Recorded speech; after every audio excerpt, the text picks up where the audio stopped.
Welcome to the Dental Team Podcast. I'm your host, Kiera Dent, and I have this crazy idea that maybe I could combine a doctor and a team member's perspective because let's face it, dentistry can be a challenging profession with those two perspectives. I've been a dental assistant, treatment coordinator, scheduler, biller, office manager, regional manager, practice owner, and I have a team of traveling consultants where we have traveled to over 165 different offices coaching teams. Yep, we don't just understand you, we are you. Our mission is to positively impact the world of dental, and I believe that this podcast is the greatest way I can help elevate teams, grow VIP experiences, reduce stress, and create A-teams. Welcome to the Dental Team Podcast. Hello, Dental Team listeners. This is Kiera, and you guys, good morning. It's early for me. Maybe it's not early for you, but wherever you are, good morning, good afternoon, good night. If it's in the middle of the night, I hope you're doing all right. Sorry you can't sleep. Or maybe you just like to be up late. I don't know, but it's super fun and super exciting to think that you and I can have a conversation. You and I can hang out wherever you are. I heard people take us to the gym and you're working out or you're on road trips or you're driving to and from work. And I just want to say thank you. Thank you for being here. I do believe that the greatest compliment is not a referral, guys. I know you thought I was going to go there. It's not. I actually think the greatest compliment is sharing your time.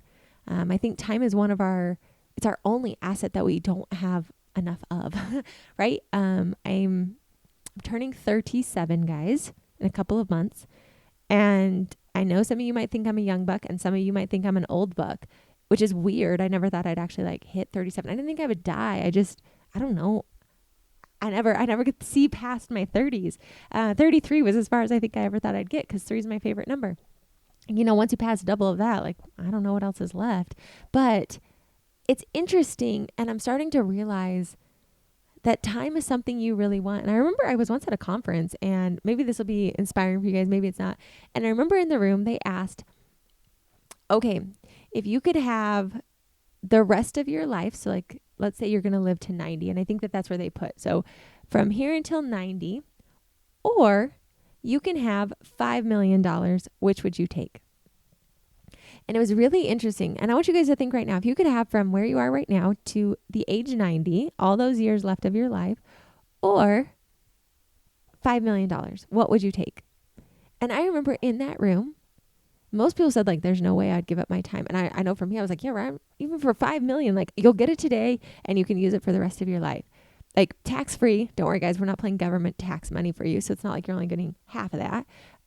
For those of you who understand, you understand. But I remember that, and it was just interesting because I have more time left. But if you really calculate, okay, we're going to do some fun math. You guys do the same math. So let's pretend we're all going to live to 90, which is pretty generous. And then take your age and subtract it. All right. So for me, that means I have 53 years left. All right. Now, I'm going to times that by 365. That's going to give me how many days? So figure out your number. My number is 19,345 days. Guys, when I think about how many days I have left on this earth, that's if I make it to 90, which again, that's pretty generous. Maybe some of us will only make it to 85 or 75, and maybe it'll even get cut short. All right, so I've got 19,345 days. Now, that's not that many days. Now, if I want to, let's times that by 60, okay? Because that's going to give me how many let's times that by 24, because that's going to give us how many hours, right? I've got 19,000 days times by 24. I have 464,280 hours left. That's kind of did you hear me swallow? What about you take it? Okay, so the way you do it is let's go 90, or if you think you only live to 75 or 85, subtracted by the age you are right now. That's going to be how many years you have left. Well, 53 years felt pretty good. Then we're going to times that by 365 to see how many days we have left in those years. It's only 19,000 years for me. Then you can times it by 24, right? Because there's 24 hours in every single day. That's how many hours you have left. For me, it's 464,000. Yeah, that feels like a lot. But when I looked at that, how many days? 19,000. Now I get it. 19,000, that feels like a lot. Here's 53 years. When I look, 19,000 days. Now, if you guys really want to get into some math equations with me, okay, so I'm going to divide mine by 24 to get me back to my days. 19,345 days. All right. I'm typically home though. So let me divide that by 365, give me back up to my 53 years, right? Of those, how many days of 365 days are you actually at the practice? Okay, so of 365, I know I usually work 5 days at Dental A Team, and I'm going to times that by 52 weeks. So in a year, I have 260 days typically at work, all right, of a year. 260 minus 365, I know the math is wrong. I only do 105 days at home on my weekends. So now, if I know I've got 53 years left times 105 days, because that's, not working days, I only have 5565 left. Now, of course, I'm probably not going to be working 5 days up to 90. I get it, guys. There's some holes in this. But that's where I feel like time is our most valuable and most precious commodity. Would you take the 5 million? Would you take the years left in your life? Break it down. I'm still stuck on 19,000 out, guys. 19,000 days left. I'm really getting into a midlife crisis. What's your number? How many days do you have left? And my question is right now, how are you living those days? How are you spending those? If you love your job, when I just looked at that, guys, non-working days are 55, 65 between now and 90. I do love Dental A Team, and I do love podcasting, and I do love being with offices. I'm not going to deny that for any stretch of the imagination. I thoroughly love my time. I thoroughly love the things I get to do. I also need to be realistic. So I just want to say thank you for sharing your time, and we're going to keep going in on this of where are we spending our time and how can we maximize, amplify, and it doesn't mean, for me at least, cutting sleep, because you could get a few more hours in there. You could get a few more magic moments, as I like to call them. But what are we doing? Are we being intentional with our time with our loved ones? This is where it really dials down. And I remember doing these exercises, and I'm having you guys do it, and it's been a while. 19,000, guys. What's your number? Some of you might be like, Kiera, enjoy that 19,000. I've got 10,000. Woohoo. That made my throat swallow a little bit more. What are we doing with that time? So today I really want to dive into it. I believe that serving and contribution and giving back and being with our clients is truly one of the greatest and happiest things we can ever do. It's fulfilling. For me, providing a company where I have an awesome freaking culture and team members love working here. Yeah, it's hard. I had a team member yesterday say, Kiera, this is really, really hard. And I said, yeah, it's hard. It's hard to be a coach. It's hard to be mental stamina and serving and giving back. It's so fulfilling and so exhausting, all mixed into the exact same token. New dentist, I know you feel the same way. Existing dentist, it's a little bit easier, right? You've found your stride, you found your rhythm, you found a way to make it easier. What are you doing with that time though? And what do you want to do with that time? For me, at least once a year, usually every quarter, I assess my time. Where am I spending it? What's sucking my time? How could I outsource some of this? How could I get myself more time? Because at the end of the day, guys, we only have so many hours. And that's, again, being generous if I make it to 90. What if I were to only have 1 year left? And I know we always talk about this, and we always think that death is so far away from us. But I also want to make sure you're living. There's a book called Die with Zero. And I'm not 100% sure what side of this coin I sit on, because it's a very interesting thing of and I watched a friend, and he literally was saving. He was a CPA, very, very, very successful CPA, and had so much freaking money, guys. I'm talking bajillionaire status. I don't actually know his exact number, but I do know his number and net worth was exceptionally high. And he was so scared to spend money. He was not living. And I don't know what clicked. He read this book. He's living it. And I'm not saying to be frivolous, but it's been interesting. This year, he and I check in almost every single week.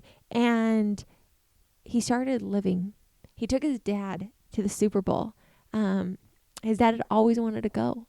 And he bought, it was really interesting. And I'm not saying to be frivolous like this. This is just how this guy wanted to live. Because he realized he hadn't been living. And when you look at that number, it's what am I going to do differently? He surprised his dad. It makes me gosh, guys, I'm getting old. I'm getting so emotional over here. He surprised his dad with Super Bowl tickets, and his dad was beyond excited. And then he had one more surprise up his sleeves. He told his dad, that the tickets were pretty high up, and they went and they sat way high up there before the Super Bowl started this year. And then he said, actually, Dad, I have got one more surprise. And they walked clear down to the 4th row.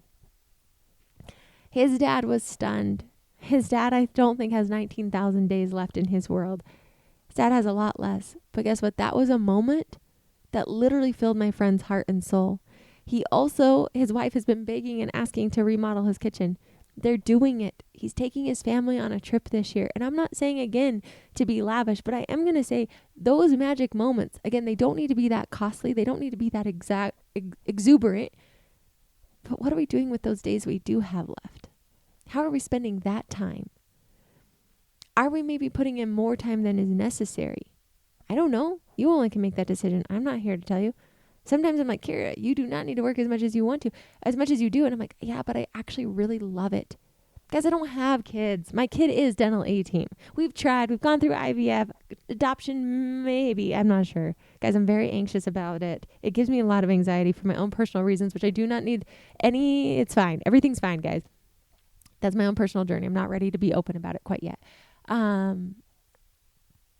for me, I get so much satisfaction of serving offices and serving clients and getting on the podcast and talking to you guys and knowing that someone out there today, I just inspired because they looked at their number and they're like, that's it. I'm going to go freaking live right now. I'm going to do things differently. I feel like it's like, in A Christmas Carol by Charles Dickens, where Scrooge has that moment and epiphany and awakening. And I remember doing another exercise, which you guys can do, where I started thinking about, if I didn't live, like, what would that cost actually be? And I went deep, guys. This is a terrifying exercise. Don't do it while you're driving. But I started thinking, like, all right, Kiera, what if you just constantly do X, Y, or Z? How far does that take you? What things am I missing out on? And again, you don't need to have FOMO or LOMO, love of missing out or fear of missing out, whoever you are. But I just really want you to think about that time at work. And so therefore, make it more intentional. Make sure when you are at work that it's fulfilling, and that, like, for me, if I'm going to be at work and I'm giving up that time away from Jason, I'm going to make sure it counts. I'm going to make sure I'm positively impacting people every single freaking day. I'm going to make sure I'm delivering more and more and more. And that doesn't mean more time. It just means I'm going to deliver more value than those people ever expected. I'm going to show up again and again and again. I'm going to make it better because I'm going to work. I'm going to run hard because if I'm giving up that time, I'm going to make it worthwhile and fulfill my bucket because I was able to serve somebody else. Whatever fills your bucket, guys, do that. But make sure we're intentional with our time. Make sure you look at that number and see how many more days and who do you ultimately want to become? What do you want it to be? What do you want in those 464 hours, 464,000, guys, I'm not being dramatic, hours. And are we actually, I look at it and I'm going to lovingly say, is social media getting you further? Is being comparing to other people really how you want to spend the rest of those hours? I'm not saying it's bad. I'm just saying utilize it for what it's worth. Are you getting outside? Are you exercising your body? Are you fueling your mind with things that are actually going to drive you forward in a way you want to? Or are you allowing life to dictate your inner thoughts and actions? I'm not here to judge. I'm here to ask questions. That's one of my favorite things about consulting. Not here to judge, not here to condone or to condemn. I'm here to love. I'm here to challenge. I'm here to inspire. And I'm here to be a resource. Because that's my favorite thing about consulting, is helping people figure out their dream life that they want to have and then building a roadmap of exactly how we're going to do it. If you said, Kiera, I want to work 1 day a week and I want to make X amount, booyah, baby. Let's do it. If you said, I want to work 5 days a week and I want to have this kind of a practice and I want to employ this people, fantastic, let's do it. If you said, hey, I want to get systematized so I don't feel like I've got to take work home with me every day, let's do it. Whatever your dream is, whatever your desire is, there's a map and a way to do it. And that's literally what I'm obsessed about. That's why I'm still consulting 6 years in, guys. Consulting is a lot. It's amazing. But you are literally taking on people's problems and challenges and figuring it out and thinking about them. And it does not shut off at night. It goes on because you're like, oh my gosh, it's a mind game constantly where you're trying to figure out the puzzle pieces to help and serve. And I love it. I'm addicted to it. And it's freaking so much fun. And I'm really, really good at it. And our team is freaking amazing at it. So If you want to have help building that map and figuring it out, putting systems into play that will actually make it a reality, let's do it. Email me or go on our website and schedule a call, thedentallyteam.com. I would love to help you with it. I just want you to know that number. What's that number? And what are you doing with it? And I hope it doesn't terrify you. I hope it inspires you. Because at the end of the day, guys, the only thing we have truly is this moment right here, right now. It's the only guarantee you've got. So I hope you're living it. I hope you're enjoying it. I hope you're making these as magic moments and collecting magic moments as you go along and remembering those magic moments, because to me, that's what living is. And I hope you guys are doing it. And as always, guys, thanks so much for listening, and I'll catch you next time on the Dentally Team Podcast. And that wraps it up for another episode of the Dentally Team Podcast. Thank you so much for listening, and we'll talk to you next time.